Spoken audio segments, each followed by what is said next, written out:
Kanen coffee, and I've got this Jura Espresso F7 here. So it needed a new temperature sensor. It was throwing an error code, so here's the old one that I removed and just replaced that, along with a tune-up on the machine. So I took out the whole brew unit, replaced this gasket here, and cleaned the screen, lubricated the whole unit, just deep cleaned it with coffee cleaner.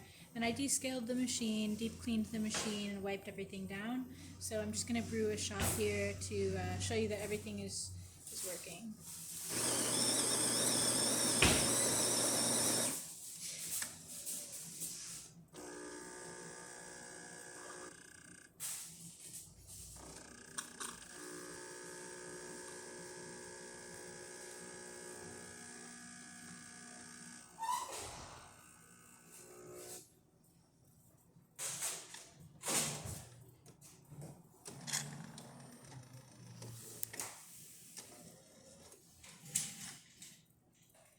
Alright, as you can see, there's no error code, everything's working great, and here's that shot of espresso.